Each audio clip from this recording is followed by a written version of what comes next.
Aujourd'hui, à La Vie est belle, je vous présente Monique Néron. Vous connaissez la journaliste chroniqueur judiciaire. Je vous fais découvrir la femme derrière Super Belle Rencontre. Merci à notre commanditaire du balado d'aujourd'hui, le VPN Surfshark. VPN qui va protéger votre navigation quand vous êtes avec votre téléphone, votre ordi, votre tablette sur du Wi-Fi gratuit, public. Ça vous prend un VPN pour bien protéger vos données. Si vous voulez également voir des contenus qui sont bloqués pour des raisons géographiques, il y a des chances que vous réussissiez à les voir grâce au VPN de Surfshark. Si vous voulez vous abonner et que vous optez pour le forfait le plus populaire, vous avez 3 mois gratuits. Le lien est dans la description du balado. Sinon, allez directement sur surfshark.deals/belle-vie pour en profiter de ce fameux 3 mois. Et là, c'est pas 3 mois, c'est une bonne heure avec Monique. Balado, épisode 65. Monique Néron. 3, 2, 1...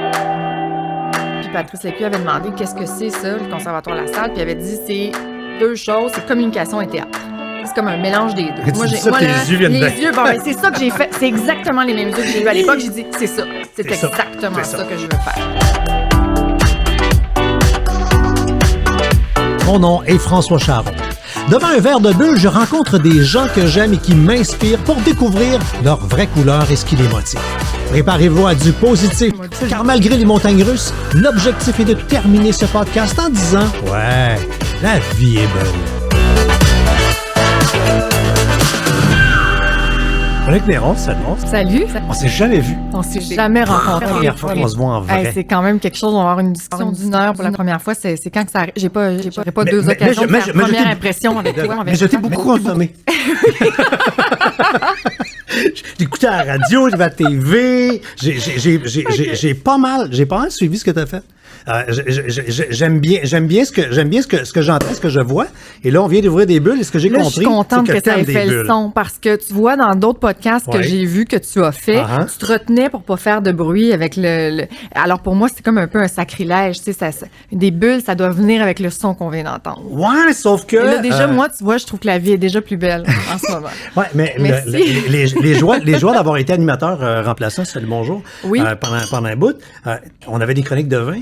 Et on m'a appris à ouvrir une bouteille. Il faut pas faire de bruit. Non, mais c'est parce que si tu fais du bruit, tu libères trop de gaz rapidement et tu perds de la bulle. Fait que c'est le fun, mais tu perds du plaisir. Moi, tu vois, j'adore les bulles pour leur finesse. Bien souvent, c'est comme ça que je vais... la finesse des bulles, les gens qui me connaissent savent de quoi je parle. Mais tu vois, je savais pas ça. Ouais. Mais pour le bonheur que ça me procure d'entendre le bruit... Faire le petit...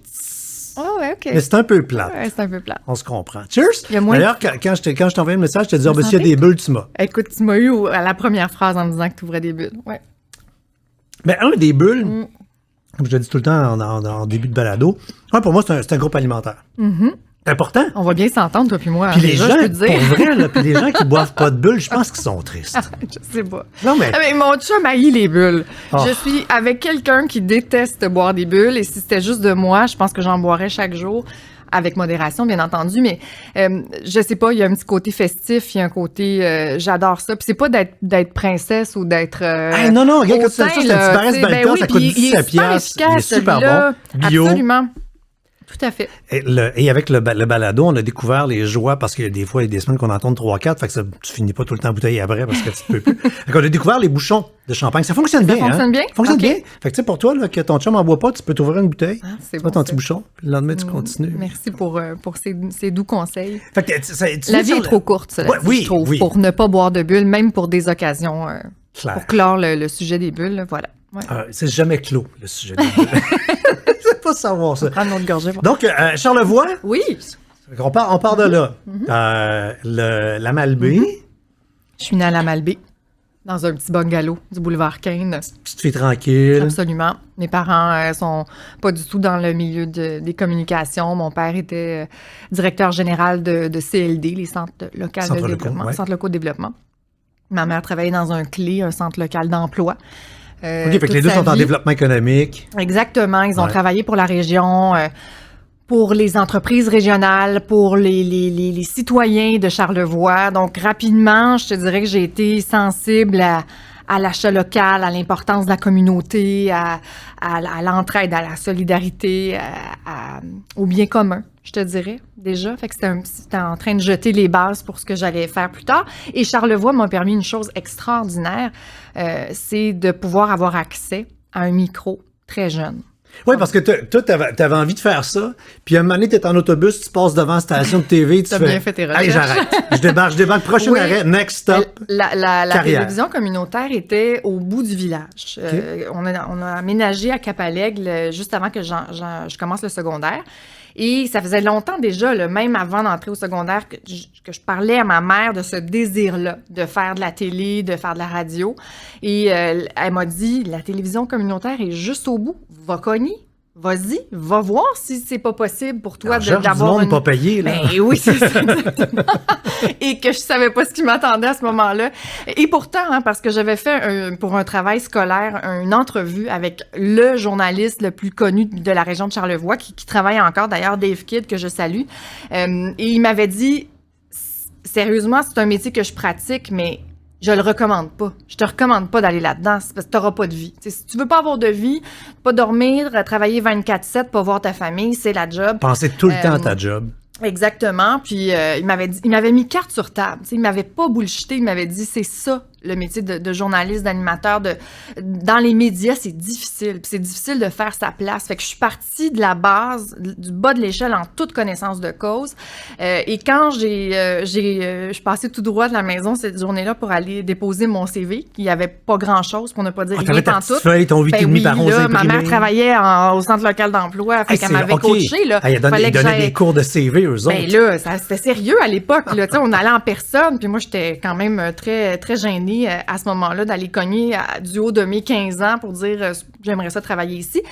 Et je me souviens d'une réception un peu tiède, là, tu sais, dans le sens où, bon, OK, parfait, on a beaucoup de gens qui débarquent ici puis qui ont envie de faire ça, tu sais. Ils m'ont fait passer un screen test, là. Donc, viens t'asseoir, puis parle-nous de météo ou parle-nous de quelque chose jusqu'au... J'ai l'impression encore à ce jour que c'était un peu un piège, tu sais. Quelque chose comme viens t'asseoir, puis on va réaliser ensemble, toi et moi, que ça marche pas, puis que c'est une fausse bonne idée. Et finalement, ben j'ai passé le test parce qu'on m'a offert un poste d'été de reporter pour l'émission estivale à la télévision communautaire. Le genre de sucré-salé local. Exactement. C'est le sucré-salé de la Malbaie de Charlevoix. C'est en plein ça. Puis moi, je faisais des topos avec des personnalités publiques et médiatiques de la région sur leurs activités estivales favorites. Fait que, tu sais, je te donne un exemple, je pouvais aller faire le tour en vélo de l'île aux Coudes avec le président de la Chambre de commerce. Mais tu sais, j'avais quand même 15 ans. Fait que avoir un entretien de fond avec un président de Chambre de commerce à cet âge-là, à ce jour, avec du recul, je me dis, mais quelle crédibilité j'avais. Mais c'était que de l'instinct. Que de l'instinct. Et j'aimais tellement ça que je faisais des longues entrevues et je revenais à la station et c'était des roulettes, là, à l'époque, le montage. Fait que je peux dire que j'ai connu ça, même si ma carrière est quand même... encore. T'as que 35 ans. J'ai 35 ans, c'est ça exactement. Bon, c'est ça que je voulais dire. Mais et je me souviens que je passais des heures à monter. Ma mère m'appelait et elle me disait « T'en es-tu souper? Tu vas arriver à quelle heure? » Parce que j'aimais tellement ça que déjà, j'avais cette passion-là d'aller chercher le meilleur d'un entretien que j'avais réalisé qui était toujours beaucoup trop long, avec beaucoup trop de questions. Mais j'étais en train de me former comme intervieweuse, comme journaliste, comme communicatrice, en fait. J'ai l'impression que c'est ton ADN parce que j'ai pas l'impression qu'encore aujourd'hui, t'as appris puis t'en ramasses moins. J'ai pas l'impression que t'es paresseuse, c'est-à-dire que tu vas ramasser bien du stock, tu vas te renseigner, tu vas nanana, puis après, tu vas nous ramener ce que tu as digéré, mais tu manges le buffet au complet avant de nous ramener la patente. Là. Beaucoup, puis je prends le temps aussi avec les gens. À ce jour, en fait, je te dirais, de nos jours plutôt, c'est devenu un luxe de prendre le temps. Tu sais, ce que tu fais avec tes invités ici, là, prendre une heure pour jaser, là, c'est rare qu'on fait ça maintenant. Oui, puis il n'y a pas de format. Pour ça que les balados sont si populaires. Si on se parle pendant 1h17, on se parlera bien pendant 1h17. Puis ceux qui sont écœurés de nous écouter après 48 minutes, ils s'en vont ailleurs, c'est correct. Non, absolument. Exact. Mais donc, j'aime ça, tu sais, à prendre le temps de bien choisir mes projets aussi, puis que ça parte de la bonne place. Ça, c'est ce que j'ai réalisé. Puis jusqu'à présent, ça m'a bien servi parce que tous les projets dans lesquels je me suis lancée étaient incarnés Et c'est pour ça, je pense que ça passe bien, puis que j'aime faire ce que je fais, puis que je chemine comme je suis en train de cheminer, parce que ça part de la bonne place. Tu l'as dit, tes projets sont incarnés, effectivement. Quand on te suit, on constate ça. Quand tu as 15 ans, qu'est-ce qui t'attire? C'est-tu le fait d'être connu? C'est-tu le fait d'être dans boîte? C'est-tu de vivre cette vie-là? C'est-tu le contenu qui t'attire? C'est quoi qui allume la petite fille qui fait que tu vas porter ton maudit CV? Là? Ben, beaucoup. C'est sûr que je pense que j'avais une attirance pour le milieu médiatique. Tu sais, les caméras, le micro. Toute petite, là, je jouais à faire des entrevues radio. C'était l'époque de Radio Enfer. Avec des amis dans le sous-sol, on jouait à faire de la radio. J'y prenais un plaisir fou. J'aimais être devant le public, tu sais, faire des oraux à l'école, pour moi, c'était le meilleur moment de l'année, là. Tu sais, j'avais des 100% souvent parce que j'aimais tellement ça, puis je faisais des mises en scène, puis j'aimais ça. Est-ce que c'était pour être connue? Je ne sais pas, parce que, tu sais, quand même, je suis dans Charlevoix, puis je suis très consciente que, tu sais, être connue, ça va être difficile, puis ça va être ville, c'est ardu. loin, là, La ville est loin, ouais. Exactement. Puis en même temps, je pense que j'aimais juste le fait de faire ces entrevues-là, faire des rencontres. Tu sais, déjà, même à cet âge-là, j'ai eu des rencontres mémorables dont je me souviens encore aujourd'hui, qui me forgeaient comme être humain. Fait que, tu sais, peut-être que j'ai pris plaisir à ça. Et rapidement venu le micro-radio l'année suivante, on m'a recruté à la radio. C'est un peu le même principe. J'ai cogné à la porte pour aller visiter la station, en fait, parce que ma mère connaissait le directeur. Elle avait travaillé avec lui, elle avait fait des affaires avec lui de par son travail. Et j'arrive là, puis évidemment, tu sais, eux, super ouverts à la relève, on te fait visiter sans problème. Puis j'étais dans le petit studio de CIHO, qui est toujours au même endroit, à Saint-Hilarion. Sur le rang, je me souviens plus du rang, mais en tout cas, c'est un petit rang de campagne, c'est formidable. Et j'arrive dans le studio, et l'animatrice qui est là me dit « As-tu envie d'essayer une météo? » Fait que je dis, ben oui, OK, parfait. Fait qu'elle m'a donné le micro. C'est le genre d'affaire cool qui se fait en région. C'est ça, tu pourrais pas faire ça, c'est quoi? Ou il devrait. Non, mais il devrait. Ben, peut-être, oui. Il y a quelqu'un qui est en train de visiter, puis c'est Monica. Elle fait la météo. Ben oui. Ça a été une étincelle, François, une étincelle pour moi. Ça a été un coup de foudre, un réel coup de foudre. Micro. Ah, j'ai tellement aimé ça. J'ai aimé ça parce que même si c'était juste une météo à ce moment-là, j'ai tout donné. J'ai aimé la vérité du micro. C'était des vrais nuages. Tu peux pas... Oui, c'était des vrais nuages, puis c'était du vrai sparkle. Tu sais, tu peux pas ne pas être toi-même au micro, tu sais. Puis je trouve qu'il y a une sincérité qui passe par la voix, qui moi, m'a plu tout de suite. Et puis, j'ai tout accepté ensuite. Je pense que je faisais 35 heures de radio par semaine, l'été, les vacances, que ce soit la semaine de relâche, le temps des fêtes. Tu sais, je fêtais, moi aussi, là, le jour de l'an jusqu'à 3 heures du matin, mais j'étais en onde à 6-7 heures le lendemain parce que c'était les plages horaires qu'on m'offrait à l'époque. Puis je voulais tout prendre parce que j'avais tellement à apprendre. Et j'ai appris... Puis c'est con, le métal. Tu parles d'animer le 1er janvier au matin. Là, j'ai en mémoire un 1er janvier au matin où j'étais morning man et que je suis pas rentré. Fait que pendant 3 heures, les aiguilles sont restées à côté. Là. Je peux comprendre. Mais c'est très formateur d'arriver en retard un 1er janvier, mal à la tête, puis d'apprendre à animer en lendemain de brosse parce que t'es un jeune adulte. Puis ces médias-là en région, souvent, il y a des jeunes qui disent, ils cherchent pour commencer à Montréal. Là, ça fait non, pas une tes clics, tes claques, va-t'en en Abitibi, va-t'en au Témiscamingue, va en Gaspésie. Parce que tu l'as dit, tu vas en manger du micro. Tu produisais une 30aine d'heures par semaine. J'en ai fait des erreurs, mais je les ai fait à 15, 16, 17 ans, justement, au bon endroit. Je me souviens de ma première intervention, parce qu'on m'a confié une émission, après, pour finir l'anecdote, là, après la fameuse météo. Elle m'a dit, l'animatrice, elle dit, écoute, elle dit, si tu veux, on a une émission le dimanche matin qui est ouverte. Puis personne veut. Juste avant le bingo. La balade du dimanche, des balades françaises, du Charles Aznavour, et puis si tu veux, on t'offre cette émission-là. Et puis, évidemment, je n'avais aucune crédibilité pour présenter du Charles Aznavour du haut de mes 16 ans, mais j'ai dit oui. Puis, je suis très, très, très contente d'avoir dit oui, parce que, tu vois, c'est là que j'ai fait mes classes. Première intervention, j'ai choqué.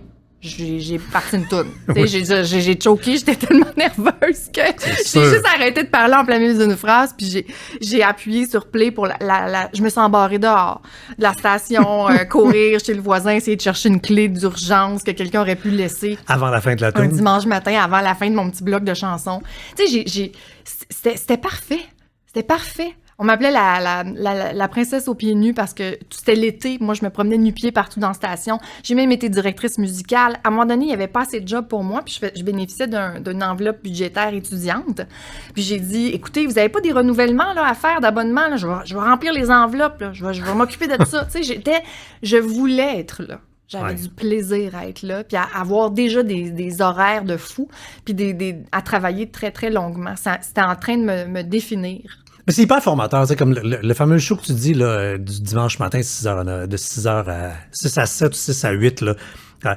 Les directeurs musicaux appellent cette grille horaire-là, dans le langage de l'industrie, la poubelle. Parce que pour respecter tes quotas, tu fais jouer les tunes que tu veux pas faire jouer ailleurs. Il y en a du bon franco que tu mets ailleurs dans la grille, mais tu veux pas t'en faire jouer même tune. Fait que là, tu garoches tes affaires. Là, ça le dit, la poubelle. Nous, moi, ma première radio que j'ai travaillé, les musiques, c'était des codes de couleur. OK. Et ce que je jouais le dimanche matin, parce que moi aussi, j'ai commencé. Oui, puis le code de couleur, le dimanche matin, c'était brun. OK. Hein? Ça dit tout. Fait que tu joues du brun. de 6 à 7. Ouais. Fait que c'est formateur parce que là, il faut que tu présentes ta 7e mauvaise toune d'affilée avec l'enthousiasme de la fille qui fait la météo pour la première fois. Là, puis qui, tu sais, c'est une bonne chanson, il fait beau, c'est dimanche, on est heureux. Continue, garde un petit sourire. Ouais. Fait que juste avant ça, t'as pogné tes clics, tes claques, t'as été faire un tour dans le Nord pour apprendre l'anglais. J'allais au Yukon à 14 ans. Ça, c'était un peu avant, en fait. Puis je l'ai pas souvent dit, mais c'était pour un gars que je suis partie là-bas. Peux-tu croire? Il y avait eu un échange étudiant à mon école secondaire. Puis, 14 ans, là, c'est l'âge où on fait ça. Puis là, il y avait une ouverture pour un échange étudiant. Donc, à l'inverse, quelqu'un devait quitter pour aller au Yukon pendant 3 mois. Mais j'étais pas admissible. Lui, il partait, il était là-bas? Lui, il venait de là. Il était venu en échange étudiant quelques semaines. C'est un échange de groupe. OK, mais c'était pas une rencontre d'Internet, là. Non, il était venu en vrai. À l'époque, ça commençait à MIRC. ICQ, ICQ qu'on disait nous autres dans Charlevoix. MIRC, mais oui, c'est ça. Non, c'est vraiment en personne. Puis quand cet échange-là, je peux pas croire que je raconte ça. Sérieusement, là, je peux pas croire. Allô, je pense maman. que personne ne sait, ou en tout cas presque pas. Surtout pas mes parents, d'ailleurs. Mais quand ils ont ouvert l'échange étudiant, j'étais pas admissible, j'étais trop jeune, c'était pour les secondaires 5. J'étais en secondaire 3, mais ma lettre de présentation était tellement formidablement bien écrite et convaincante qu'ils m'ont pris. Et puis, je suis partie au Yukon, donc pour 3 mois. Finalement, j'ai vu le dit garçon à une fête de, je pense que c'était l'Halloween là, ou quelque chose comme ça, à l'école secondaire. Puis j'ai été trop gênée pour aller lui parler.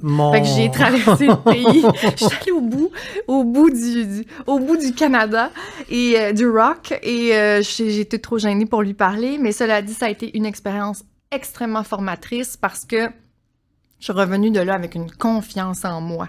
Tu sais, ado, là, c'est dur, c'est dur, tu sais, de faire ta place, de prendre ta place. Et justement, là-bas, j'ai fait de la scène parce que j'avais une opportunité d'aller étudier dans une toute petite école d'art dramatique qui s'appelait Wood Street. Ma mémoire est bonne, il y avait très, très peu d'étudiants. Donc, c'était à l'écart de l'école secondaire de Whitehorse.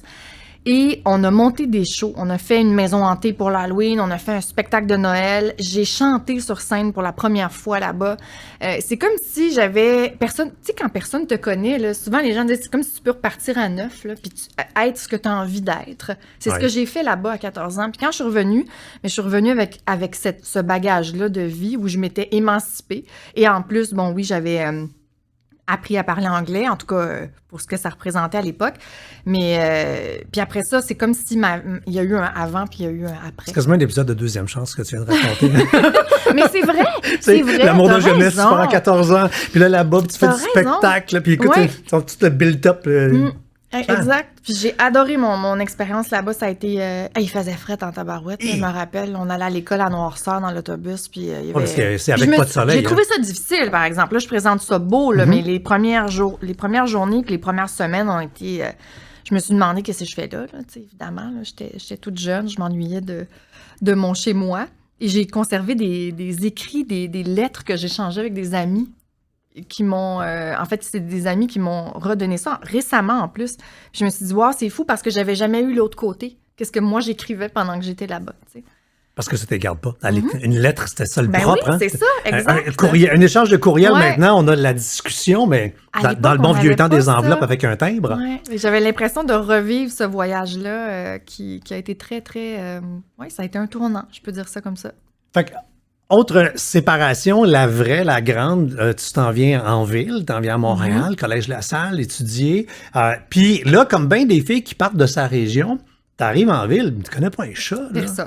Personne. En fait, j'avais vu une émission animée par Patrice Lécuyer. Il y avait un gars qui était un participant, c'était un quiz, je me souviens même plus lequel. Puis il disait qu'il étudiait au Conservatoire La Salle, puis Patrice Lécuyer avait demandé qu'est-ce que c'est ça, le Conservatoire La Salle, puis il avait dit c'est deux choses, c'est communication et théâtre. C'est comme un mélange des deux. Mais tu dis ça, tes yeux viennent les bien. yeux, bon, ben, c'est ça que j'ai fait. C'est exactement les mêmes yeux que j'ai eu à l'époque. J'ai dit, c'est ça. C'est C'est ça. exactement C'est ça. ça que je veux faire. Parce qu'à ce moment-là, j'aimais beaucoup la scène. J'avais tenu plusieurs premiers rôles dans des pièces de théâtre ou comédie musicale, même à l'école secondaire où j'étudiais. Puis il y avait quelque chose en moi qui avait envie d'aller explorer ça encore un peu. Donc, c'était parfait. Et puis oui, je suis partie à 17 ans pour aller... au Conservatoire La Salle, avec mon petit baluchon quand même, dans mon petit 1,5, tout près de Saint-André, Sherbrooke.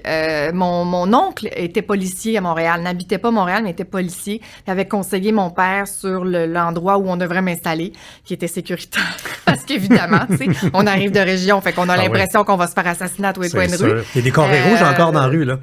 Exactement. Le petit poivre de Cayenne C'est portatif et tout. C'est ça. Alors oui, je suis partie. Mais je savais que c'était ici que ça se passait. J'avais pas envie de me déraciner 2 fois. Parce que j'avais été acceptée à Jonquière aussi. C'était beaucoup plus près de chez moi. J'aurais probablement été beaucoup moins dépaysée. Mais j'avais pas envie de me déraciner à 2 reprises parce que je savais que c'était à Montréal que je voulais faire carrière. Ou du moins que si je voulais faire carrière, c'était ici que je devais m'installer. C'est drôle que moi, mes parents viennent de l'Abitibi, du Témiscamingue. Oui. Et quand ils se sont mariés, ils ont dit on va déménager à Montréal, je suis enfant unique. Ils ont dit toutes les écoles vont être là, il va pouvoir faire ce qu'il veut. Puis il est rendu adolescent, je fais je veux m'en aller à Jonquière. T'as fait l'inverse. T'avais besoin de... Quand on est jeune, on a juste cette contradiction, hein, c'est de même. Mais toi, tu as été chanceuse, puis tu l'as dit, vu que tu avais cogné à la porte de l'école, pas de l'école, mais de la radio, de la TV dans ton coin, tu as fait ce qu'on devrait, d'après moi, avoir comme système d'enseignement. Tu as fait du travail-études. Exact. Tout le long de tes coms, cégep, université, toi, mi-session, Noël, l'été, paf, avoir du micro, de la caméra. C'est là. exactement ça. C'était comme du stage par-dessus stage. J'étais sur le plancher des vaches, sur le terrain, dès le départ. Et je me souviens, mes confrères et consoeurs de classe, autant au cégep qu'à l'université, le disaient régulièrement. Tu as une longueur d'avance sur nous, c'est incroyable. Parce que, justement, tu fais du micro comme ça, parce que tu es déjà en train de bâtir quelque chose, tu es déjà en train de prendre de l'expérience. Et c'est inévitable que cette expérience-là m'a servi très rapidement. Et puis, tu sais, à 27 ans, je me retrouve à côté de Paul Arcan. J'étais la plus jeune de l'équipe. J'avais fait mes classes un peu avant, mais c'est ça, là. Je pense que j'avais déjà cette aisance-là en ondes, même si j'ai dû la retravailler à ses côtés parce qu'il m'intimidait tellement que j'en perdais le souffle en ondes, c'est tout dire. Mais il y a vraiment eu comme cette période-là où, j'avais... Justement, tu l'as dit, c'était vraiment... Le grand public te voit apparaître, là, comme la fée Clochette. T'apparais à côté d'Arcan. Faut se rappeler que... c'est pas tout le monde qui vit à Montréal, fait que tout le monde connaît pas l'Arcan. L'émission de radio la plus écoutée au Canada ou au Québec selon les sondages depuis des lunes. Oui. Il y avait à l'époque comme chroniqueur judiciaire l'inimitable l'unique Claude Poirier. Oui. Un moment donné, Claude quitte l'émission. En fait, Puis, il était encore là. Hein, il était encore... Quand je suis arrivée, oui, il était encore là. Il y avait eu des petits ennuis de santé. Oui, c'est vrai. Et T'as raison. puis, on devait penser éventuellement à une option, une relève, exactement. Donc, ça faisait un petit moment qu'il se demandait comment et qui pour remplacer Claude Poirier. Tu sais, puis jamais je ne prétendrai encore à ce jour avoir remplacé. Je pouvais pas le remplacer. Je pouvais pas faire la même chose que lui. Je ne pouvais pas aller dans la même direction que lui. On serait tombé dans la caricature. Ben, j'avais pas le bagage qu'il avait, j'avais jamais eu l'expérience. J'étais novice, même presque en dans le créneau des affaires judiciaires, des affaires criminelles. Tout était à bâtir pour moi. Mais j'avais envie de raconter des histoires et j'avais le meilleur coach pour le faire. Puis on m'a proposé une place aux côtés du plus grand animateur de radio, probablement que la province est connue. Je pouvais pas dire non. Je pense qu'on m'aurait offert autre chose, puis j'aurais probablement dit oui. J'avais pas encore choisi, moi, quelle branche j'allais... T'avais pas de créneau encore? J'avais pas de créneau encore. T'étais pas culturel ou journaliste politique ou... Non, puis avant d'être avec Paul, j'avais fait de la recherche, je travaillais à Cogeco Nouvelles aussi. Encore une fois, j'avais accepté de faire tout ce qu'il y avait à m'offrir parce qu'ils n'avaient pas de poste complet. J'ai même fait la circulation pendant un certain temps. OK, fait que la bonne vieille technique de, si tu veux une job en radio, rentre dans la bâtisse. Rentre. Au pire, concierge, c'est pas grave. C'est en plein, ça. Puis si t'es concierge, t'es en train de passer à la mop, puis que l'animateur, il rentre pas, ben ils vont peut-être te dire « Hey, c'est ton break, va-t'en au micro. » Moi, j'y croyais à ça. J'y croyais, puis j'ai pris tout le temps de glace qu'on m'a offert. Ben oui. Puis quand tu veux, puis que tu travailles fort, ça va marcher. C'est comme ça qu'à la surprise de tous, tu t'es ramassé là. Oui. Parce qu'en plus, je me souviens très bien, c'est drôle comment c'est arrivé. Ça non plus, je ne l'ai pas souvent raconté. C'était Pierre Martineau, qui est actuellement le directeur général du 98.5, qui était à Cogeco Nouvelles. Donc lui doit voir en moi un certain talent parce que c'est lui qui me dit, regarde, j'ai pas de poste, mais si t'es prête à te lancer un peu sans filet, là, ton autre job, je vais te donner tout ce que je peux te donner.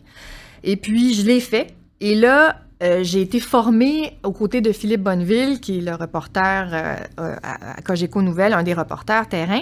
Et il me dit, tu sais, il te forme pour la forme, parce que dans les faits, tu sais, il envoie pas personne sur le terrain, surtout pas quelqu'un qui vient d'arriver comme ça. Tu sais, c'est vraiment pour que tu comprennes comment ça fonctionne, les nouvelles et tout ça.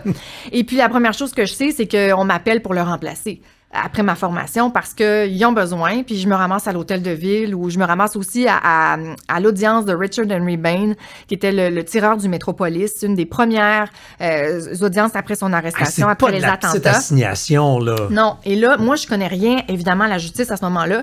J'ai un regard neuf, frais, et tout ce que je décris, c'est ce que j'ai vu. Et je le fais de façon spontanée et encore une fois très instinctive. Et là, les patrons entendent ça et disent, c'est ça qu'on pourrait mettre dans le show de Paul Arcand. Parce qu'après, Poirier cherchait, il voulait pas avoir un journaliste classique parce qu'il y en avait des gens près des fruits prêts à ramasser, là. Il y en avait dans l'industrie. Mais Claude était différent. Fait qu'il devait chercher quelqu'un qui arrivait. Fait que le fait que toi, ta naïveté, ta virginité liée à ce domaine-là fait que tu as justement raconté, ton storytelling était très différent des autres. Il était très spontané. On cherchait quelque chose, mais on l'a peut-être trouvé. On l'a peut-être trouvé. Et puis là, ils m'ont rencontré. Quand ils m'ont rencontré, ils avaient déjà fait entendre ces segments-là à Paul Arcand, puis ils avaient comme déjà tout préparé. C'est un peu comme s'ils m'ont dit, ça te tente dessus. Il reste juste à savoir si Paul Arcand a envie de travailler avec toi. Fait qu'il faudrait organiser une rencontre. Fait que rendu là, c'était comme rendu un test de personnalité. C'est une date professionnelle. Une date professionnelle dans le bureau des patrons. Là, puis c'était bien... puis je me souviens encore, quand je me suis rendue à ce meeting-là, j'avais vraiment l'impression que ce serait un tournant et qu'il allait se passer quelque chose d'important. Parce que si ça marche, pour moi, il y a un avant et un après. Complètement. Mais là, pour moi, ça a été quand même le début de mon test de rigueur et d'anxiété de performance. Je suis quand même une anxieuse de performance. J'aime quand les choses sont bien faites. J'aime quand mes histoires sont racontées correctement. Puis t'as un animateur qui a eu pas ça non plus. Qui a eu pas ça non plus. Mais je remercierai jamais assez Paul d'avoir pris ce temps-là avec moi.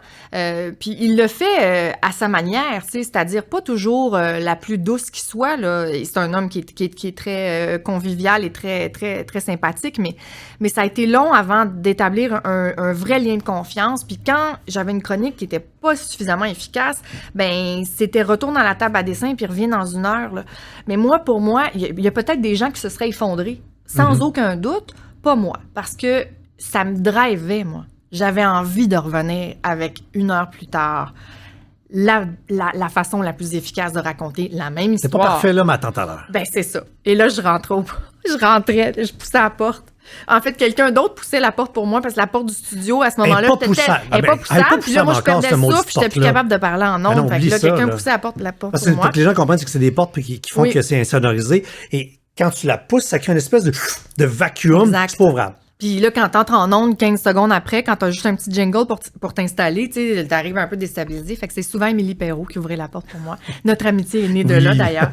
C'est extraordinaire. Ah, c'était ta portière. Oui, au début. Puis, elle me voyait bien trop ses nerfs. Elle dit, je vais t'ouvrir la porte, là, ça va t'aider un petit peu. Mais c'est comme ça que j'ai appris, bref. Mais c'est cool de commencer avec des gros souliers, là. Parce qu'il faut que tu remplisses. T'as pas le choix. Tu pédales. Là, tu pédales. T'as l'hamster. Tu sais, sur le dessus, là, t'as l'air du petit canard heureux, là. Mais en dessous, là, c'est... Les gens entendent pas ça puis savent pas ça. Tu sais, souvent, des fois, je le dis, puis les gens, ils ont jamais entendu que j'étais terrorisée, tu sais. Mais pas terrorisée par Paul, terrorisée de vouloir bien faire puis faire les choses correctement. Moi, on m'avait toujours dit, il y a beaucoup d'appelés, peu d'élus dans ce milieu-là, tu sais. Fait que si tu veux vraiment, vraiment y arriver, il faut que tu travailles fort, tu sais.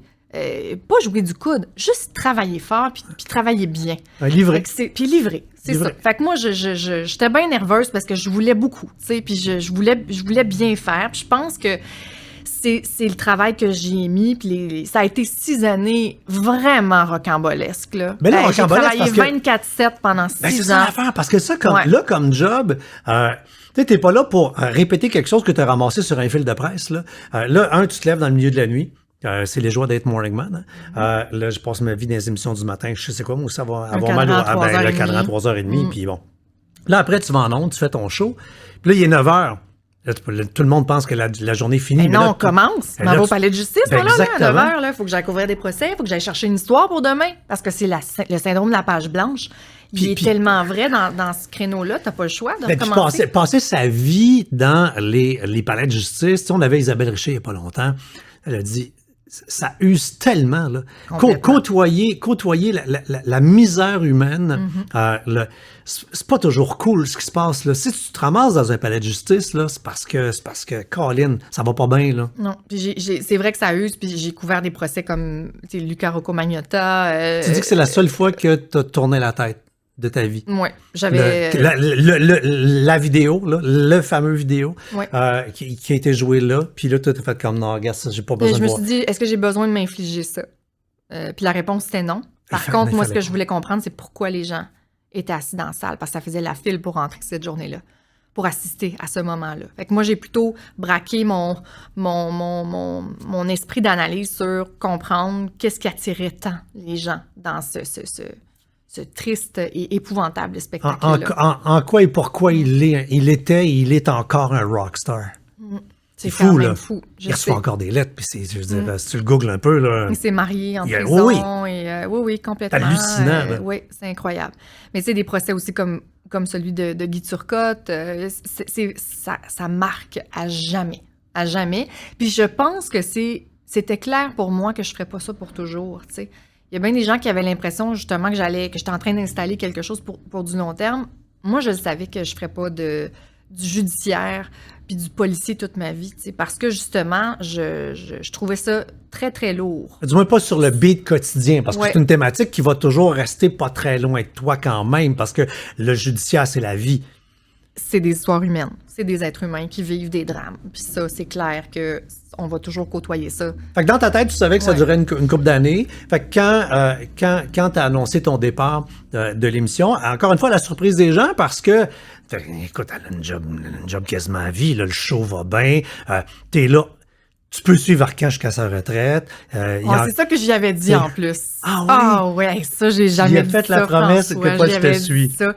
Puis c'est pour ça que le jour où je lui ai dit on va-tu luncher, j'étais en congé de maternité à ce moment-là, tu sais, que je suis partie en congé de maternité d'abord, puis j'avais vraiment bien réfléchi, je voulais être certaine que c'était ça qui était ma décision finale, c'est-à-dire de ne pas revenir. Et j'avais peur de lui dire ça, j'avais l'impression de l'abandonner, j'avais l'impression de pas tenir ma parole. Puis je me suis dit, tu sais, parce que j'avais un plaisir fou à travailler avec cette équipe-là, un plaisir fou. Puis oui, j'aurais voulu continuer avec Paul. Tu sais, pour se lever le matin à cette heure-là, tu le sais, là, tu viens de le dire, tu le fais beaucoup. Il faut que t'aimes ta gang, il faut que t'aimes ça, parce que sinon, c'est horrible, là, ce qu'on s'inflige au corps et à tout le reste. Moi, je m'endormais dans mon verre de bulle le vendredi soir, là, évidemment, là, pendant 6 ans. Alors que... mais le vendredi soir, quand tu travailles dans un show du matin, le vendredi soir, oublie ça. J'ai dormi au show de Madonna. Mais j'en doute pas. Écoute, j'ai une collection. J'ai pas vu le show. J'ai été au Centre Bell, je me suis endormi, puis on m'a réveillé à la fin du show. Voyons, non, toi. Hey, c'est-tu plate quand même? Non, mais c'est ça. Mais c'est vrai. Puis tu peux pas. Non, il existe des Tu photos meurs. de moi qui dort partout. Ben oui. Le vendredi puis le samedi soir pendant ces 6 années-là. Oublie ça. Quand plein de monde autour. Je me suis déjà endormie avec des cartes à jouer dans les mains. J'avais gagné ma partie des Aventuriers du Rail. Et puis là, je suis endormie sur le tapis. Puis je me réveille en plein milieu de la nuit. Puis j'ai gagné la game. Puis je suis endormie sur le tapis. C'est tout Dans dire. les années où tu étais avec Arcan, vers la fin, un des coups de circuit que tu as frappé avec ta chum Émilie, c'est le dossier Roson qui, je pense, là, en dehors du marché montréalais, puis à travers le Québec, t'as mis sur la map pour le grand public parce que les gens de partout à travers le Québec vous ont découvert les deux. Tu sais. Vous êtes devenu mainstream sur l'ensemble des réseaux. Tout le monde en parle. Donc, quand on travaille une histoire de même, tu l'as dit tantôt, tu sais, beaucoup de contenu. Et là, je veux dire, j'ose à peine imaginer la préparation de cette histoire-là, les rencontres avec les avocats. Et quand je faisais ma préparation, je dis, le matin, là, tu sais, là c'est pas 3h30, là, ça devait être un petit peu avant. Là, tu fais, OK, on s'en va en ordre. Hey, c'est quelque chose, là. Ah, tu sais, quand on dit complètement. drop a bomb, C'est fou parce qu'on dirait que la façon dont tu viens de le présenter, là, tu viens de me replonger dans ce moment-là. OK, tu ressens des affaires. Et on nous avait dit d'ailleurs la veille, les filles, vous ne revivrez probablement jamais ça dans votre carrière, ce qui s'en vient. Parce que des histoires comme celle-là, des moments comme ça médiatiques, avec une force de frappe. Même nous, on n'avait pas réalisé, là, cela dit, l'ampleur que ça prendrait, mais ils nous avaient dit ça, autour d'une petite boîte de carton de pizza froide, puis d'ordinateur, et puis ben du stress. On a dormi, je te dirais, peut-être une dizaine d'heures cette semaine-là, tout au plus. Je me souviens que... Mais c'est ça, ça a été une semaine seulement. Ça s'est fait quand même très rapidement. OK. Parce que les témoignages ont déboulé à la suite il y avait le MeToo, là, évidemment, qui arrivait des États-Unis. Donc, c'était très fort à ce moment-là. Puis les premiers hashtags moi aussi commençaient. Puis là, Émilie Perrault a détecté les premiers sous la publication de Lynn Charlebois. Puis ensuite, on s'est mis à enquêter là-dessus. Ça a été très rapide. Ça a pris comme, je te dis 5 jours, c'est pas juste 4 jours. Puis la réalité, c'est qu'il faut que ce soit rapide parce qu'en même temps, ça reste une histoire à sortir. Oui. Puis si du monde sont chauds, sont prêts à parler, s'ils ne te parlent pas à toi, ça va être le Journal de Montréal, ça va être Radio-Canada, ça va être... Puis là, tu as travaillé un peu l'histoire, ben là, tu fais, c'est mon histoire, là. On la garde, là. Fait que là, c'est de la cuisiner assez pour être prêt pour sortir. C'est très trillant, là. C'était trillant dans le sens où c'était important.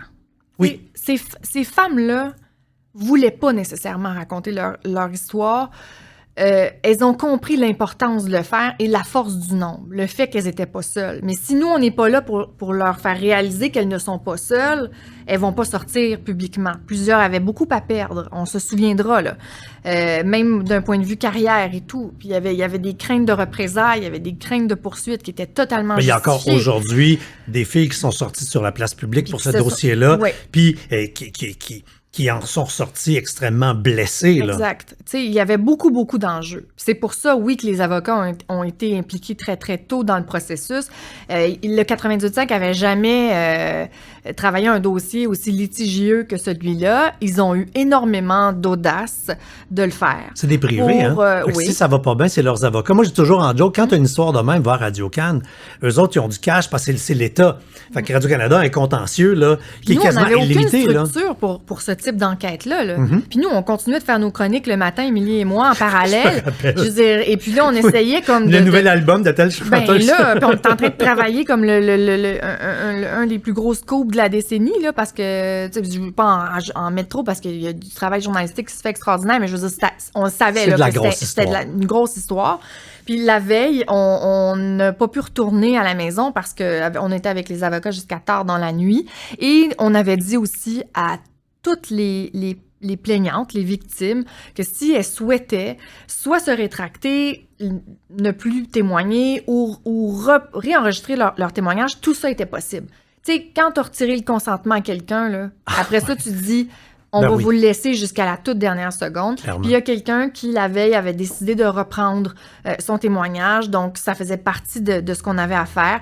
Alors, Émilie et moi, finalement, quand on a eu terminé, parce que chaque mot, évidemment, oui, était entériné par des avocats qui nous accompagnaient là-dedans, ben on est allé faire une sieste dans un hôtel proche au centre-ville. Ben, le 98.5 est dans un building où il y a un hôtel. Là. Puis, oui, mais il était plein ce soir-là, l'hôtel Bonaventure. Okay. Fait que là, on a cherché un Quelque hôtel chose pas à loin, 3 heures. Il était 2 heures du matin.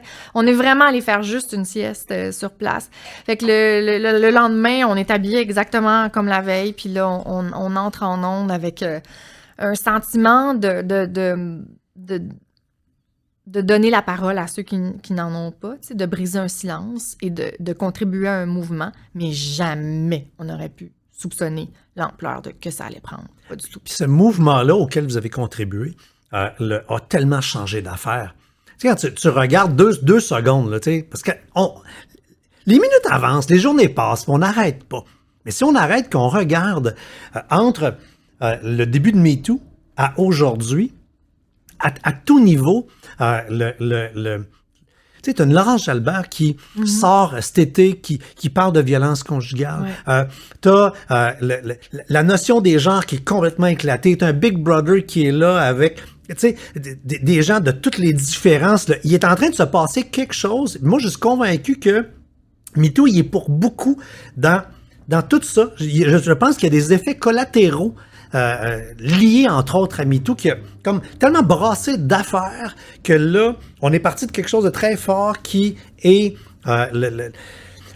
l'intimité suprême, puis là, après ça, je sens que c'est comme s'il y a des cordes qui se sont lâchées. C'est vrai, dans l'ouverture, dans le respect de l'autre, justement, on parlait de consentement. Dans je veux vivre de même, puis non, ça se passera plus comme ça, puis je veux...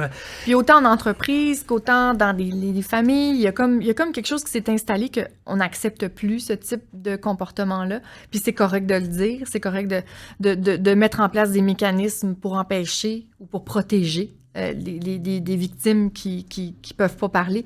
Tu sais, il y a eu beaucoup de chemin, je pense, qui a été fait, mais c'est attribuable à une panoplie de facteurs, là, parce qu'évidemment, il y a eu beaucoup de travail aussi par la suite. Il y a eu tu sais, la presse a continué, le Devoir a fait un travail extraordinaire. Amélie Pineda, qui travaillait de concert avec nous sur l'affaire Roson, a poursuivi, elle, après ça. Moi, tu vois, j'avais presque plus la force de continuer. Après, j'avais trouvé ça comme tellement prenant, puis je m'étais dit, ce sera ça, moi, mon leg, là, parce que après ça, ça devient lourd à porter, parfois. Qu'est-ce qui fait d'abord que, par après, toi et Émilie, vous dites, OK, regarde, ça change pas, ça marche pas. Est-ce que ça vient de la main? Moi, comme citoyen, quand je regarde ça, je suis plus que fâché, je suis en tabarnak. Parce que on les voit, les affaires, puis ça n'a pas de bon sens. Puis juste que je me sors de la tête, parce que j'allais raconter quelque chose avec Salvaille. J'étais à TVA longtemps, moi, avec, fait que moi aussi, je l'ai rencontré dans un corridor. Tu sais, toutes les affaires qu'on sait, puis tu sais, ça peut pas marcher de même, la vie. Puis là, ces victimes-là, il se passe rien, ces gens-là sont encore... Fait que c'est quoi? C'est la rage, c'est le désir de quoi qui a fait que toi et Émilie, vous avez dit, regarde, on fait un film.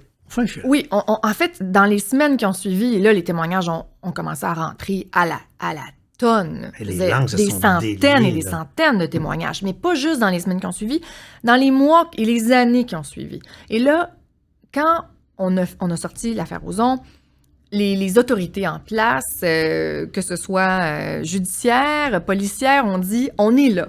On est là, venez-vous-en dans le système, on va vous accompagner, puis ça va bien se passer. Nous, on avait des sons de cloche différents. Mm-hmm. Beaucoup de sons de cloche différents. Des gens qui disaient, c'est pas évident, on est retraumatisés, ils nous disent d'y aller, mais ça donne rien, ou on se fait dire non, on peut pas aller devant un juge, ou...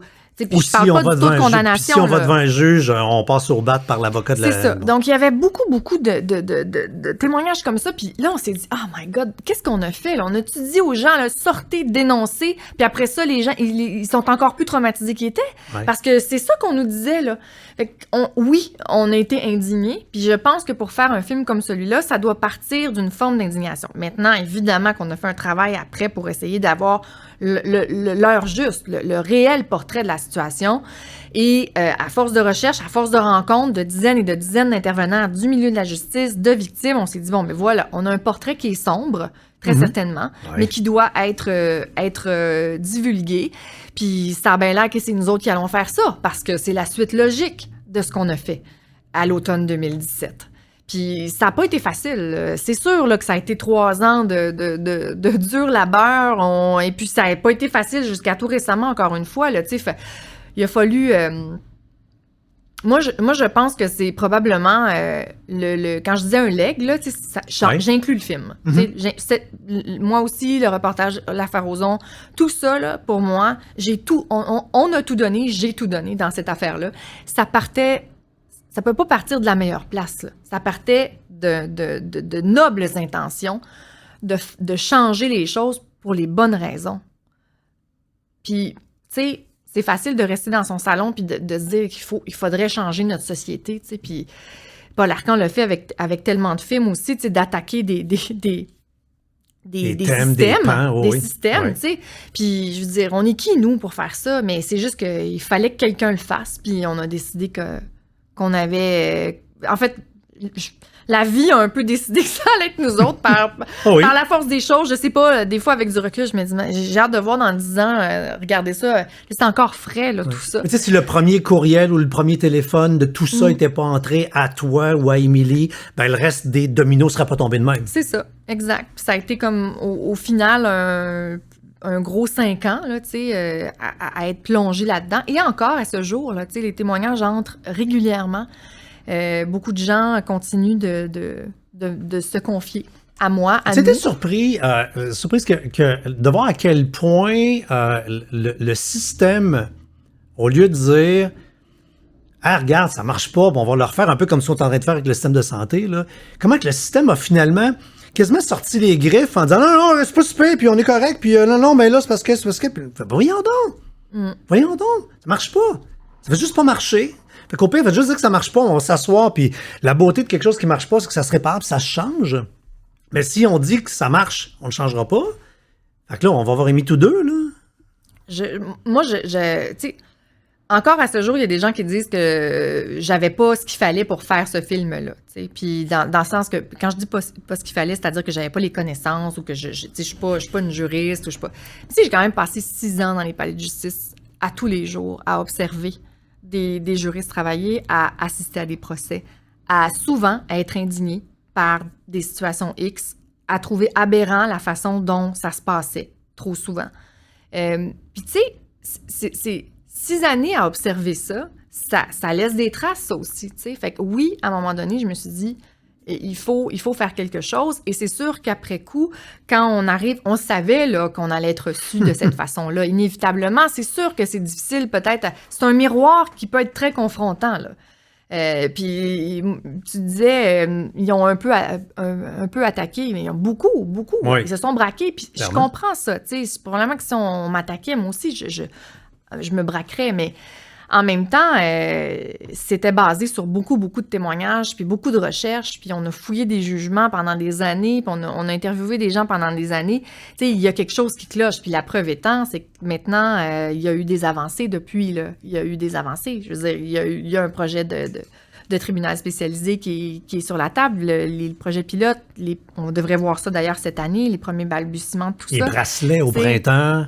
Il y avait du travail à faire, il y en a encore, puis je persiste et signe que c'était essentiel de mettre en image et en émotion ce que d'autres avaient fait dans un rapport, le rapport Bâtir la confiance, énormément d'intervenants, tous plus qualifiés les uns que les autres, qui en étaient venus à une série de recommandations qu'on voit dans le film.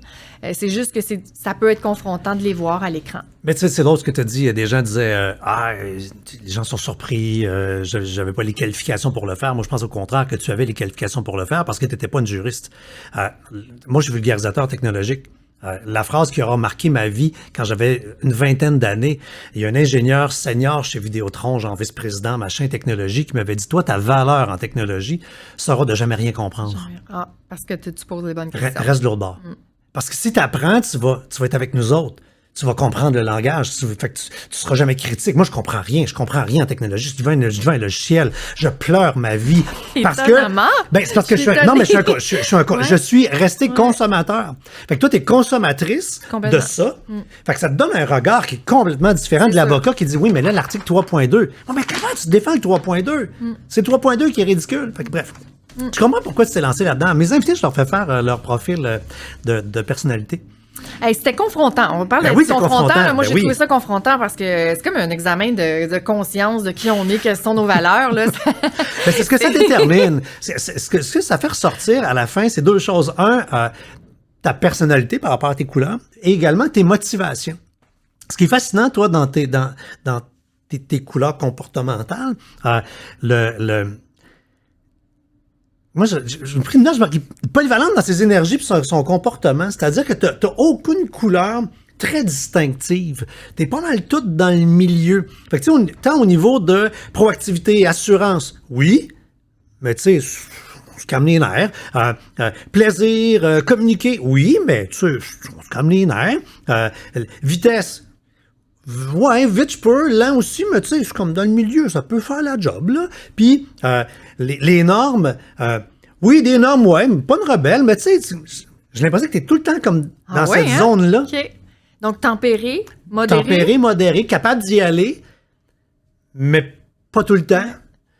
Je pense que j'ai une grande capacité d'adaptation.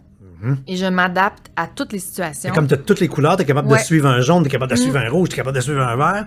Oui. Mais si tu restes toujours dans une couleur, tu vas t'épuiser parce que là, c'est pas toi. Il faut que tu reviennes quand même dans le milieu un peu. Là. Hey, ça demande du travail en tabarouette de revenir dans le milieu, par exemple. Là, parce que je suis quand même quelqu'un de très... je suis très émotive dans la vie. Je suis très impatiente, très soupe au lait quand même. Là, fait que c'est ça. Là, j'ai des extrêmes aussi. Puis quand je monte au front puis que je m'indigne, ben souvent c'est ça, tu sais, ça part de quelque chose de très très fort. D'ailleurs, j'ai toujours travaillé avec ces émotions-là. Même quand je te parlais de l'époque où j'étais dans les palais de justice, c'était ça moi. Comment je sors d'une salle de cour avec quelle émotion? Ça veut dire quelque chose qu'on ressent quand on reçoit une histoire ou qu'on reçoit un témoignage. Fait que c'est avec ces émotions-là que je travaillais le lendemain pour C'est encore comme ça que je travaille aujourd'hui dans mes reportages, par exemple, pour le genre humain à Radio-Canada. C'est comme ça que je travaille. Qu'est-ce qu'il faut que ça parte de quelque chose? Il faut que ce soit incarné et senti, comme on disait en début d'entrevue. Tout est dans tout. Le système, il permet de voir qui on est en adapté. Puis l'adapté, ben là, on pourra en parler longtemps. Là. L'adapté, c'est soit des fois des gens, c'est en réaction qui deviennent adaptés, des gens qui sont en adapté en permanence, ils sont juste éloignés de qui ils sont. Puis toi, ton adapté, c'est drôle. Ton adapté, la vitesse ralentie et le désir de communiquer s'en va. C'est comme si t'es-tu une babouneuse, tu t'en vas-tu dans ton coin? Parce que, écoute, tu perds tout ton jaune, tu deviens sceptique, silencieuse, solitaire, puis le plus lente, les choses une à la fois dans des moments X d'après les réponses qui sont sorties. Ou c'est-tu des moments où tu dis non, là, à la place, là, c'est mon interprétation, je dis babouneuse, mais c'est-tu, au contraire, là, quand vraiment il faut que tu rentres dans quelque chose, tu t'isoles, tu travailles, tu fais ta plongée sous-marine, tu vas lentement. C'est tout à fait ça. En fait, oui, absolument. Puis, je suis capable de... un défaut, Calvaire, on n'est pas capable non, mais j'en ai plein. J'en ai plein. Non, mais parce que j'allais te répondre que je suis pas rancunière. OK. Mais oui, je peux exploser quand quelque chose mais en même temps, beaucoup de gens autour de moi trouvent que je suis la plus diplomate de la gang, là. Tu sais, genre, je suis la parfaite personne pour mettre des gants blancs jusqu'au cou, là, puis donc, et ce tact-là, cette diplomatie-là, elle est nécessaire dans le métier qu'on fait souvent pour bien placer ses cartes. Mais j'en ai plein de défauts, si tu savais. En fait, c'est ça l'affaire, c'est que comme je mets tellement d'énergie dans ma vie professionnelle, dans mon travail, tout ça, et c'est à la maison que c'est plus difficile, tu sais. Ma salle de lavage, puis non, là, tu sais, je t'emmènerai même pas parce que je suis désorganisée dans la vie de tous les jours, mais ultra organisée quand vient le temps de faire mon travail. Pas surprenant que tu t'attaques à des dossiers qui touchent l'humain. Nova ressort les motivations principales. T'en as deux qui sortent du lot. La première, c'est l'idéologie. à 88, c'est élevé, là. Ça veut dire unité, moralité, code d'éthique, valeurs, principes. Quand tu dis exploser, là, il y a des petites orteils sur lesquels il faut pas piler, là. Bien, c'est sûr que toute petite, je me souviens, là, j'étais la justicière, même dans mon ma micro-société qui était ma famille. Là, c'est ça, si je me sentais dans une situation d'injustice, même à la maison, je le faisais valoir, tu sais, aux grandes dames de mon père, d'ailleurs, parce qu'on avait deux forts caractères, puis j'argumentais beaucoup. Ouais. Lui disait rouspéter, et moi, encore à ce jour, je persiste ce signe, j'argumentais, je faisais valoir mon point, et probablement que ça m'a aidé dans la vie. Mais non, c'est sûr que oui. Il y a beaucoup de ça, je me reconnais dans ce que tu décris. Puis mélangé avec l'altruisme, à 73, oui. L'humanisme, le don de soi, vouloir aider le prochain, penser à l'autre. Oui, mais ça, j'espère jamais perdre ça. Jamais. Je veux jamais perdre ça. J'écoute, je te le dis aujourd'hui, là, je trouve ça important parce que c'est ça qui fait que ça part de la bonne place. Puis je pense que on est tellement centré sur nous-mêmes. Puis, tu sais, moi, la première, j'ai besoin aussi de moments là, avec ma famille, avec mes proches et tout, mais j'ai toujours eu envie de faire cette différence-là, d'être utile, de choisir mes projets en fonction de, OK, parfait, est-ce que, oui, je vais avoir du plaisir, mais est-ce que ça va servir à quelque chose? Est-ce qu'on va faire avancer quelque chose? Est-ce qu'on questionne les bons points, je trouve ça important. Je trouve ça important parce qu'on a un micro, puis un micro, pour moi, c'est une responsabilité. Pleinement. Tu sais, utilisons-le à bon escient. Mais tu sais, ce qui est fascinant, il y a un point commun dans tous tes derniers projets, puis preuve que tu te mets pas à l'avant. Plusieurs de tes projets sont des projets avec aucune garantie de succès. Tu sais, tu fais un documentaire sur un true crime, tu sais comment ça part, tu peux te péter la gueule. Et qu'on aurait pu. Deuxième chance. Ouais. Prenez un dossier, vous pouvez vous péter la gueule. On dirait que t'es là-dedans. Même ton documentaire, ton film. Mm-hmm. Tu sais que tu pars. On va accoucher de quoi? Complètement. Comme tes entrevues. Là. On va en avoir des cassettes, mais là, ça va-tu faire un film? Mais tu sais, je pense que j'aime sortir de ma zone de confort. Tu sais, j'aime être dedans, là, mais pas trop longtemps. Il y a comme quelque chose de cyclique que je remarque là, depuis que je suis sortie de l'université. Quand je suis trop bien ou trop confortable ou que j'ai l'impression que là, il faut que je passe à l'étape suivante. T'sais. Puis tout à l'heure, on parlait de cette rencontre où j'ai annoncé à Paul que je revenais pas. Je termine l'anecdote que je viens de me rendre compte que je ne l'ai pas dit, mais lui-même m'a dit, avant que j'ouvre la bouche, là, tu reviens pas, là. Puis je le sais que tu reviens pas parce que tu es rendu ailleurs. Là, tu déploies tes ailes. Puis là, moi, je pense que tu es rendu à l'animation. T'sais, c'est lui qui me l'a dit. Il m'a fait ce cadeau-là de le voir venir. Au lieu de jouer du violon, faire comme une petite saison de plus. Puis j'étais comme, merci tellement. Puis j'avais besoin aussi qu'il valide ça. Comme mentor, là, qui me dise, OK, t'es rendu là. Puis oui, vas-y. Puis tu fais la bonne affaire en poussant. Parce que justement, il y a toujours un petit syndrome quand même d'imposteur qui est jamais bien loin. Pour pas trop aller trop vite ou pas, j'ai encore cette espèce de sentiment-là que c'est un privilège de pouvoir faire ce métier-là. J'ai envie de le faire le plus longtemps possible, puis je veux pas rien prendre pour acquis parce que c'est trop facile, je pense. Puis là, tu travailles encore avec ta chum que tu as rencontrée au 98.5. Oui. Celle qui t'ouvrait la porte, celle qui dit, celle qui dit, à l'école Monique Néron, on écrit des longs courriels. Ah! Elle a dit ça. Elle a dit ça où, donc? Bon, je sais pas. Dans l'interweb, en faisant le tour, là, je tombe là-dessus. Là, ça me fait rire. Oui, moi, en fait, j'écris. Quand j'écris, là, je prends le temps d'écrire, François. Okay. Hey, tu devrais me voir. Tu disais tantôt, là, je me recule, là, puis je réfléchis. Là. Ouais. Là, tu pars ton jaune, ton verre monte, que ce soit un courriel là, qui va faire une différence dans l'obtention d'un témoignage, ou que ce soit un message pour défendre mon intégrité, ou que ce soit un message pour expliquer une situation X, peu importe, là, je prends le temps. Je choisis chaque mot, je rédige avec... Et puis, oui, fait que j'écris des longs courriels... oui, je suis comme la rédactrice en chef de notre duo. OK, puis elle passe par toi pour passer les messages écrits. Bien, souvent, on brainstorm, puis après ça, je rédige. Puis on y va avec les idées, mais c'est vrai que je suis la rédactrice officielle. Puis là, avec elle, le show que vous avez à Télé-Québec, vous avez pris la case des francs-tireurs, c'est quand même pas rien. Hein? Cool. Vous êtes dans un je ne veux pas dire le mot nouveau, c'est pas le bon terme, là, mais c'est comme dans un créneau où il y a peu de monde. Tu sais, il y a la justice réparatrice. Vous êtes dans ce que vous appelez le journalisme de solution. Oui. Qui n'est pas sexy pantoute, soit dit en passant. Hein? Puis c'est dur à vendre, le journalisme de solution. Puis récemment, Émilie et moi, on a eu une discussion avec des journalistes belges qui sont assez précurseurs en la matière. Il y a comme un consortium là, de journalistes de solutions à travers le monde. Puis de plus en plus, il y a des études qui sont faites pour venir expliquer pourquoi c'est difficile à vendre, mais en même temps, en quoi c'est utile, surtout pour raviver un lien de confiance avec le public. C'est quoi ça, journaliste de solution? Ce qu'on est en train de voir. Il n'y a plus personne qui croit en rien. Il n'y a plus personne qui croit en rien. On ne croit plus au travail des gens. C'est épouvantable ce qui est en train de se passer. C'est épouvantable. Ce bris de confiance-là, il vient évidemment de la légitimité de Donald Trump à taper sa tête des journalistes et à les discréditer. Ouais. C'est arrivé chez nous il y a quelques années. Doucement, ça s'est installé. Puis là, on est rendu là. C'est grave parce que moi, je me souviens, il y a 2-3 ans, là, j'étais insultée de ça.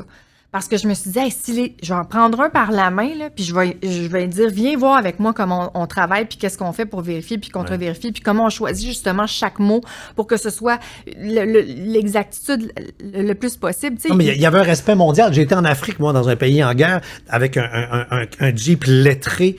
Puis on était clairement des gens des médias. Ouais. On n'avait pas de problème, à part une fois que ça m'a été, mais le restant du temps, aucun problème. Parce qu'il y avait ce respect-là.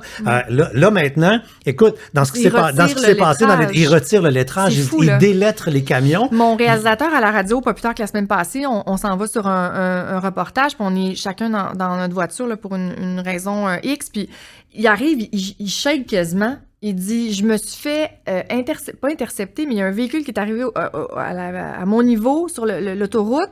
Lui, et qui m'injuriait, qui me criait, puis qui me criait des bêtises, des injures, juste parce qu'il y avait un véhicule de Radio-Canada. Tu sais, je veux dire, à un moment donné, ça va pas du tout, là. Le journalisme de solution contribue à ça. Okay. À reconnecter une certaine confiance. Pourquoi? Parce que on fait pas juste parler d'un problème, mais on parle du problème dans l'angle de la solution. Ça donne espoir et ça génère moins de stress. C'est démontré que ça génère moins de stress chez les gens qui consomment, mais en même temps, le cerveau humain est fait pour connecter et retenir les mauvaises informations parce que c'est un réflexe de survie naturelle. Là. Ouais. Si ta vie est menacée ou ta famille est menacée ou ton travail est menacé, tu vas capter bien plus l'information. Donc, en même temps, nous, Émilie et moi, on n'a jamais été aussi optimistes depuis qu'on fait ça. Ça fait du bien, hein? Ça fait du bien. On est 2 pieds dans le problème pareil, là. Je veux dire, c'est tout aussi déprimant à tous les niveaux, là. Santé, environnement, éducation, santé mentale, ça va pas, là. Ça va pas du tout. Non. Mais quand on rencontre des gens qui ont trouvé des solutions puis qui sont dans l'action, puis qui sont 2-3 coups d'avance, ben on se dit, OK, attends un peu, il y a quelque chose à faire. C'est pas peine perdue. Puis il y a des affaires qui méritent d'être connues. Je tombe sur le site de ton show, là, je vois une pilule pour les peines d'amour. Juste ça, mm-hmm. On a tous eu des peines d'amour. Moi, on dit que ça fait mal. Ben oui, ça fait mal. Ça fait mal, puis il y a du monde qui en sort quasiment pas. Puis, fait que là, vous démontrez qu'il y a un médecin qui utilise tel médicament dans puis c'est pour des traumas, pour traiter des situations traumatiques. Il y a des victimes de la tuerie des victimes et des survivants, je devrais dire, du Bataclan, qui ont bénéficié de cette méthode-là, la méthode Brunet, qui vient justement changer l'émotion qui est associée au souvenir traumatique. On reprogramme. Puis là, ils se sont dit, ça pourrait marcher aussi pour des gens qui ont vécu des ruptures ou des trahisons amoureuses très, très fortes. Et ça, c'est le genre de reportage qu'on présente, parce que oui, ça peut affecter tellement de gens, des peines d'amour très, très dures, qui mènent à des dépressions, puis dont tu n'es pas capable de te relever. Bien, ça existe, puis nous, on l'a mis en lumière. Tu vois, c'est le genre d'affaires qu'on fait. C'est là où c'est de solutions. Il y a du monde, clairement, qui ont regardé ça, puis qui ont fait, il faut que je me renseigne, là. Ça, c'est peut-être quelque chose d'intéressant pour nous autres. Exact. Ça, c'est un reportage quand même assez fascinant. J'étais très sceptique au départ, mais c'est appuyé par des faits. Puis il y a de plus en plus de médecins à travers le monde qui utilisent cette méthode. Mais journaliste de solution, c'est pas vivre au pays des licornes puis non, des mais calinours. C'est ça là. le problème. C'est ça l'épée de Damoclès. Là. C'est que les gens partent peut-être avec un principe que c'est des lunettes roses ou c'est du positivisme. Puis tu sais, c'est ça. La bonne nouvelle dans le bulletin de nouvelles. La bonne nouvelle GM est rendue... C'est plate, là, mais c'est pas celle-là qui attire les gens pour visionner le bulletin de nouvelles. Puis c'est ça. Quand je dis que c'est difficile à vendre, puis on le constate des deux côtés de l'Atlantique, même partout à travers le monde. Mais en même temps, ça fait partie des formes de journalisme d'avenir. Puis là, de ce que je comprends, il y a plusieurs salles de nouvelles, ici même au Québec, qui sont en train de développer des plateformes de journalisme de solution parce qu'il y a comme un consensus international comme quoi c'est peut-être ça la clé pour aller rechercher un public qu'on a perdu à travers les années. Ouais, puis au pire, si on va pas les chercher, ça va juste faire du bien à ceux qui sont restés aussi, là. Exactement. Tu sais, un peu de lumière, ça fait pas de tort. Tu sais. Comme disait ton ancien animateur en rafale. Oui. Ah oui. Googles-tu des fois? T'es-tu déjà googlé? Tu sais, voir qu'est-ce que le monde cherche par rapport à toi. Est-ce que tu sais c'est quoi que les gens cherchent? Je sais pas je me suis déjà googlé pour aller retrouver des articles que je cherchais concernant des trucs sur lesquels j'avais travaillé. Mais non, j'ai jamais regardé. Quand tu rentres, tu fais une recherche Google, quand tu t'en vas en pied de page complètement, tu vois les petites boîtes. Et ça, c'est les termes les plus recherchés liés aux termes que tu cherches. Allé voir ça, fait que tu vas me le dire. Tout le temps, oui. Okay. Fait que c'est donc bien intriguant. Le premier mot le plus recherché, c'est conjoint. Ah, OK. Fait que le monde, ils veulent trouver le réalisateur avec qui tu as travaillé. Mm-hmm. Avec qui j'ai un enfant de 2 ans et demi maintenant. Colin Dabin, avec qui tu as passé la pandémie à la maison, en partie, ouais, pas au toujours début. Facile. À monter le film La parfaite victime, ça écorche un couple, je peux vous en dire quelque chose. Et là, ça, c'est les bulles qui me font faire des confidences comme ça. Tu as pris un quart de tiers de verre. Je joue pas à la soule. Après ça, le deuxième mot le plus recherché, c'est ex-conjoint. Ben voyons.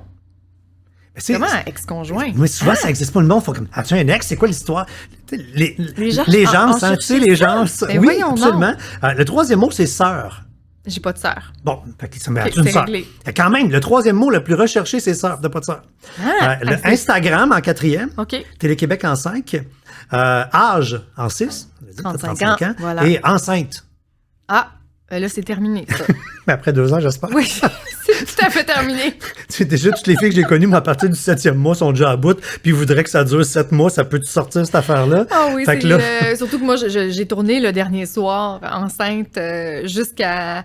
En fait, j'ai travaillé sur le dernier soir presque jusqu'à la 38e semaine. J'ai voyagé 32 semaines là, à la limite pour aller en Floride pour cette série-là. Je cachais quasiment ma bédaine à l'aéroport pour pas que ça paraisse trop, pour pas qu'il m'empêche de prendre l'avion. Ouais, j'ai travaillé... OK, fait que là, c'était dans le temps que tu allais aux États-Unis et que tu rencontrais là, le gars, oui. là, vous aviez là, vraiment pas votre scoop, mais tu sais, c'était le climax de l'histoire. On a couru après des pas fins. Ben oui. C'est ça. Mais c'est une femme enceinte qui débarque. C'est idéal pour courir pour des pas fins.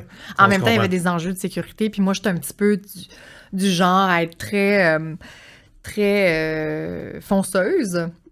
Il y a des gens autour de moi qui m'ont dit, regarde, on va pas prendre de risques inutiles. Puis évidemment que j'aurais jamais pris de risques rentre à la maison pour mon coucher, enfant. Là. Mais j'avais pas envie que tu sais, c'est pas parce que je suis mère que je ne suis plus cette journaliste fonceuse. Et puis j'étais un peu en combat avec moi-même à ce moment-là, tu sais, parce que comme femme, dans le milieu dans lequel on évolue, il y a encore quand même, tu sais... il y a du sexisme, il y a du sexisme, puis tu sais, avoir un enfant, il faut que tu y penses comme il faut. Parce que oui, il y a des sacrifices à faire, puis oui, ça se peut que ça retarde un peu, puis ça se peut que ce soit plus difficile de reprendre ta place. Moi, j'étais bien nerveuse de ça avant d'avoir mon fils, mais c'était tout aussi important pour moi qu'il soit là. Donc, j'ai fait le pari d'avoir un enfant alors que ma carrière décollait.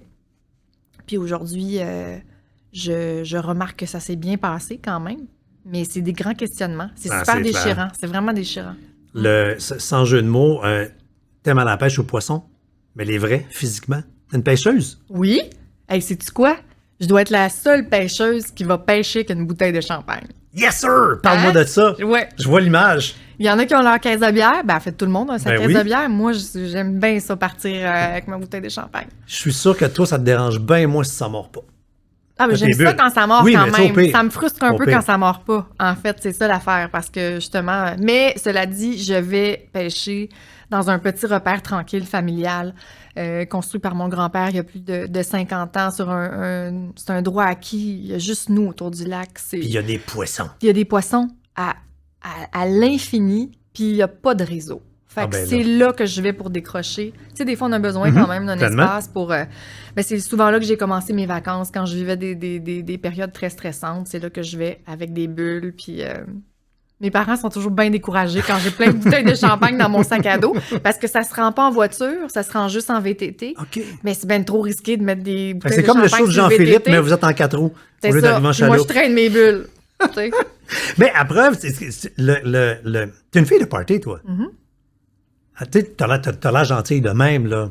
T'as l'air Ben, tranquille. c'est vrai. J'aime ça. En fait, je suis une rassembleuse. Ah. J'aime ça rassembler. D'ailleurs, ça me manque terriblement, évidemment, les 2 dernières années. Fait qu'au chalet, le gros feu de camp, des bulles, ben du monde. Ben, pas bien du monde tant que ça, parce que c'est pas tant accessible. Donc, c'est plus en petits groupes dans ce chalet-là, mais ça veut pas dire qu'on se couche pas tard.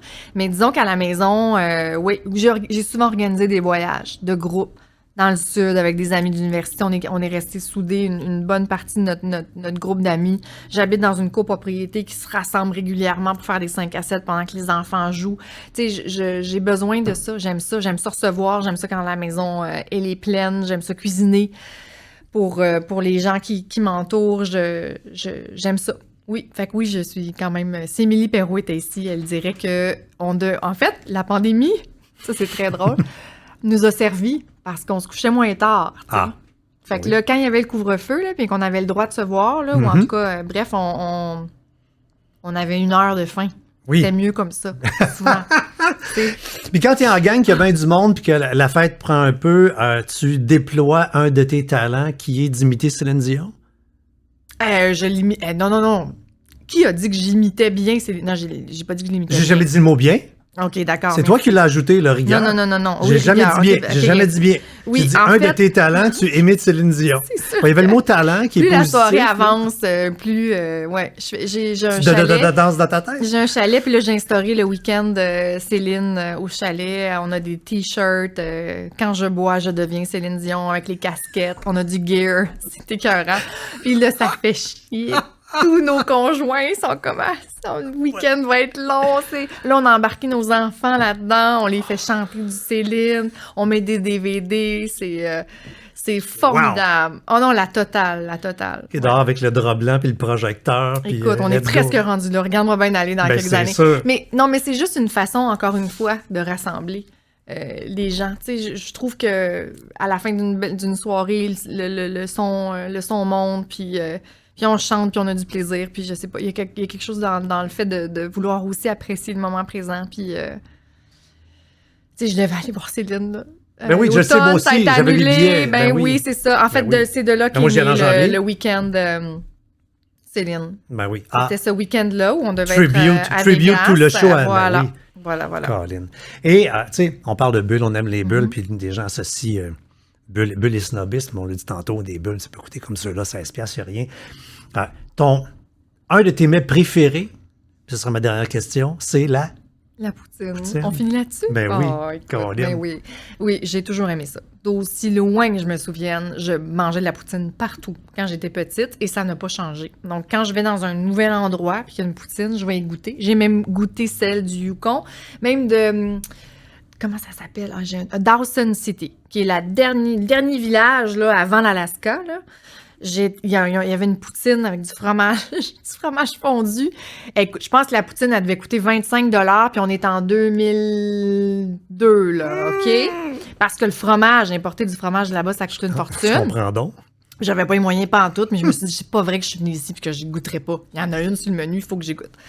Je sais pas. Je trouve que une poutine, c'est bon, ça fait la job, puis c'est sans prétention. Puis tu sais quoi? C'est encore meilleur qu'un verre de bulle. Parce Mais que ça. je trouve qu'il y a un paradoxe qui est Clair. parfait. Absolument. La poutine Fait puis des bulles. Quand t'as des bulles, puis que t'as une poutine devant toi, je demande toujours à mes invités de terminer en disant le nom du balado. Si t'en rappelles pas, il y a un cue card qui est juste à Non, côté c'est La de vie toi. est belle, je m'en C'est ça. souviens. Fait que Ouais. quand t'as ça devant toi, tu te La dis... vie est belle, absolument. Merci beaucoup. L'épisode d'aujourd'hui était une présentation du VPN Surfshark. Pour le code promo, le lien est dans la description de ce balado.